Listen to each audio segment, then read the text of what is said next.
Hey everyone, I'm back again, and today I want to bring a message that has been inspired by a beautiful friend and client of mine that I got to spend my morning with. And they basically were talking to me about something and someone special in their life having a bit of an objection going on to what that person had called, kind of their pathway or their dream, or what they were really looking to shift and move their the pathway of their life into. So I want to dive into that. I want to use some different examples in the hope that I get you guys to think about solidifying what you really want, because objections do not mean the end. They are really here to test you, and they're here to solidify for you what you truly want. All right, if it was easy, we'd all be doing it, right? And so what we need to realize is, with those things that we say that we really, really want to create in our lives, we actually have to realize that they're not always going to be handed to us on, a silver platter, right? We're going to have challenges, and we're meant to be getting those challenges, right? So that's what I want to dive into with you guys. So what I want you to think about right now is think about something in your life that you've said you've really wanted to achieve or create or experience in your life.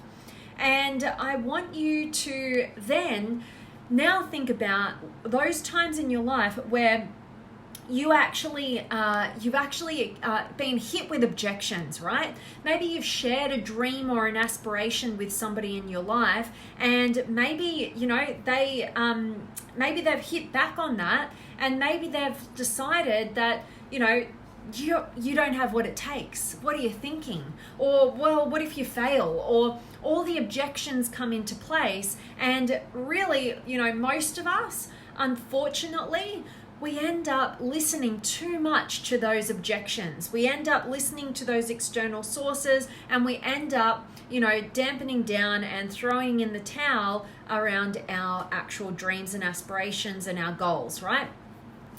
But what if you took a different perspective? Instead of, this scary, audacious dream that you think, you'd really like to create, but you don't know how the hell you're going to do it and if it's possible for you because you've never experienced it before, and then you share it with somebody because you're looking for that little bit of certainty or support or encouragement or permission, to get moving in that direction, but you're hit with the opposite. And then, that's the time when you're at choice point. Do you listen to all those people who have objected to what you want, what your potential is, what you're inspired to create? Or do you have the courage to keep going despite the objections? And that's the challenge and the opportunity that is being presented to you the moment you're hit with anybody's objections to what you want to create.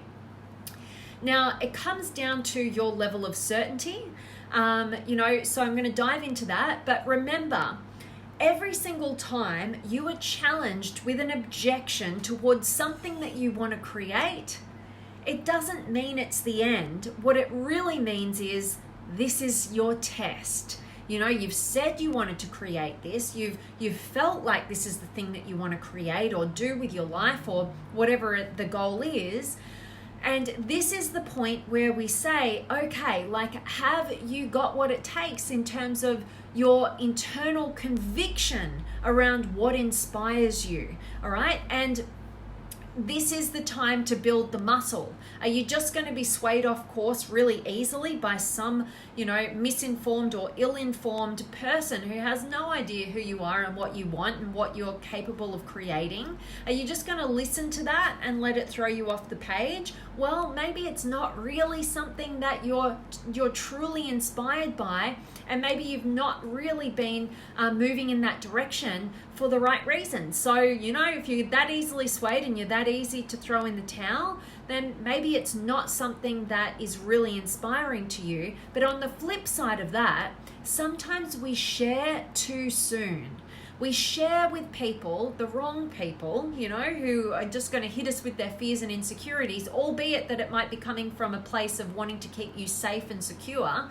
But at the end of the day, sometimes we share too soon and too early before we've solidified it within ourselves, and we end up throwing in the towel on something that could have been and would have been really extraordinary. Later down the track, we oftentimes realize that, and then we go back and we try and pick it up again, and we do, and whatever. But you've just got to know, number one, don't share too soon. Keep your cards close to you and share with trusted people who aren't going to throw their fears on you.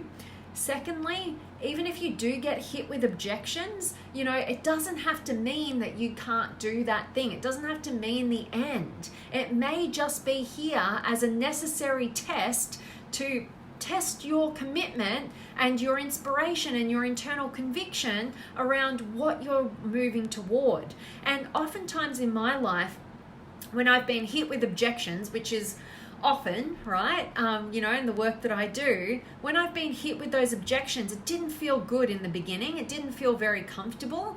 But actually, as I reflect back, it gave me the necessary insight that I needed at that time. Maybe I hadn't fully thought things through, and because of the objection, it stopped me in my tracks, and it made me think about it from a different vantage point.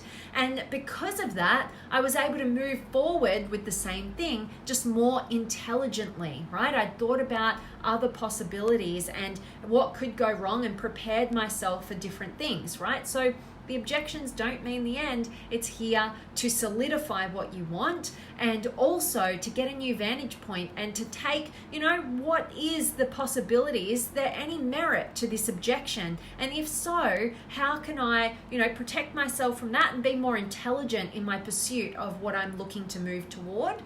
All right. And also, on a much, much, much, much smaller level, a great example just popped into my head as I hit the button to record today, was I actually just took something back to a shop, and it was faulty. Like I bought a dress, I put it in the wash, it shrunk.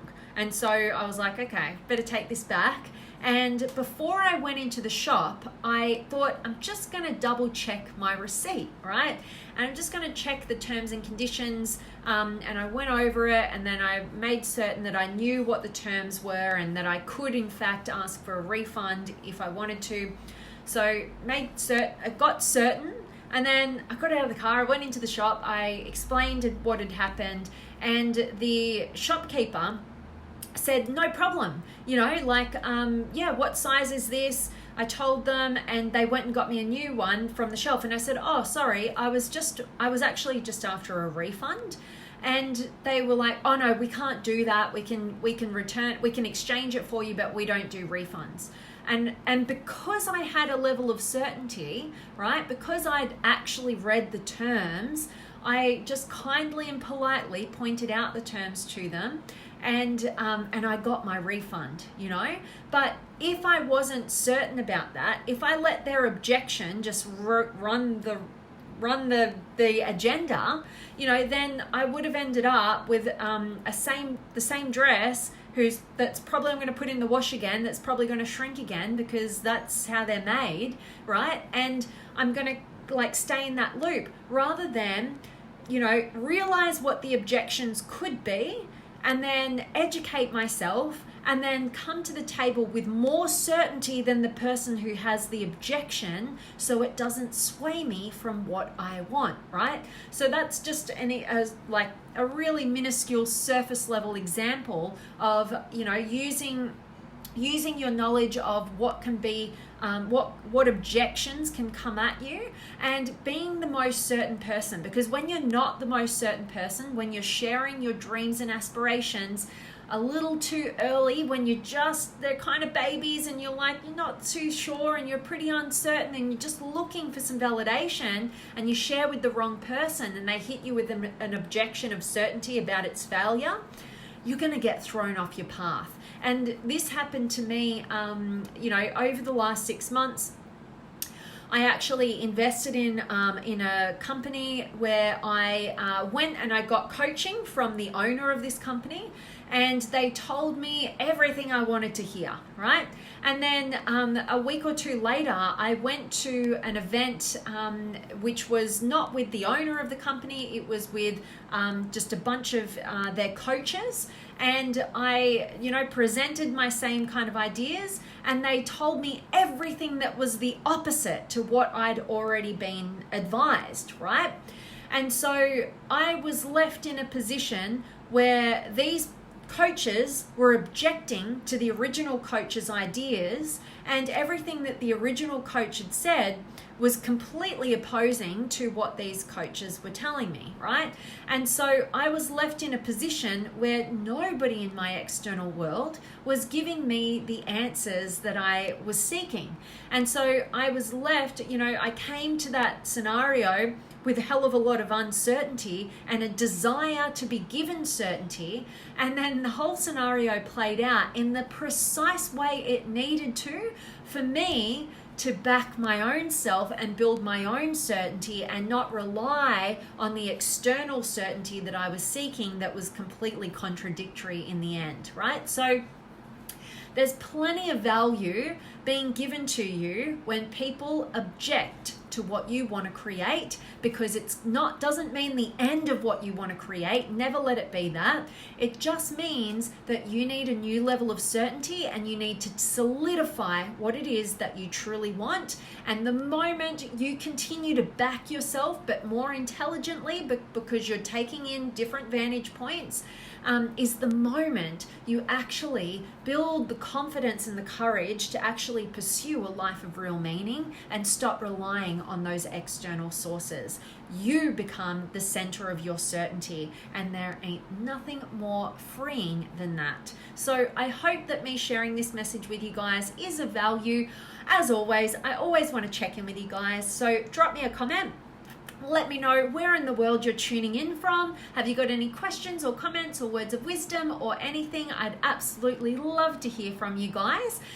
So that's my message. So did it resonate with you guys? Have you got some objections in your life? And remember that objections do not mean the end. They are here to solidify what you truly want. All right, time to check in with you guys. Let me see who's been able to join.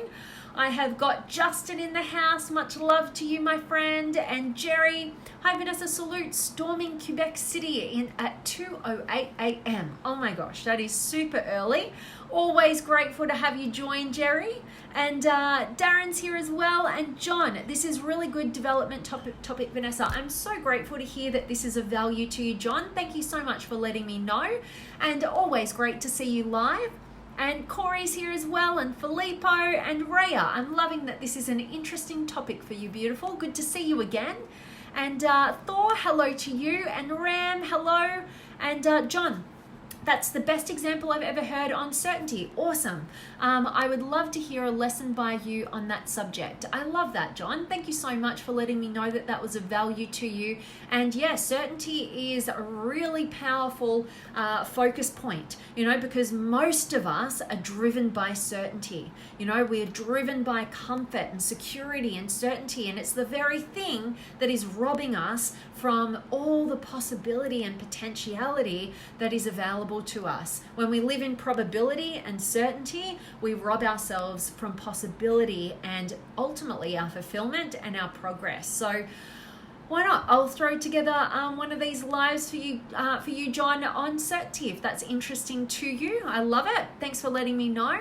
And I can't actually pronounce your name in Arabic. I have no idea what it is, but I appreciate you being here, and I hope today's message is of value to you. And Jerry, to feed our mindset, fearless thoughts making us calm-minded. Absolutely. And, at the end of the day, we're always going to have fear, right? To hope that we're going to be completely fear-free is not really true, but it's actually how we deal with it, right? It's in the moving forward and taking action despite our fears, right? That's what courage is. It's taking action in the face of our fears. It's not being fear-free. So that's absolutely true. And what I've learned is, and what I'm always saying is, inaction, not taking any action, that's going to breed more fear and more doubt. But taking action breeds confidence and courage. So the way out of our fears is through action. So I love that, Jerry, and it all starts in the mind, absolutely. And Judy is here as well. So guys, I hope today's message has served you, has resonated, and just got you thinking about the next time you're hit with objections for the things that you're passionate about. Remember that it doesn't mean the end. It's actually here to solidify what it is that you truly want. And with that, as always, guys, I'm sending you all of my love, light, blessings, gratitude, energy, enthusiasm, everything extraordinary coming to you to wherever you are in the world today. I really do hope that it's beautiful, amazing, and extraordinary, that you're doing something super empowering, and today's message has definitely served you. And loving that this is a great post for you, John. Thank you for letting me know. I'm signing off. I'm sending you guys all of my love, and I cannot wait to see you tomorrow. Thanks for joining me live.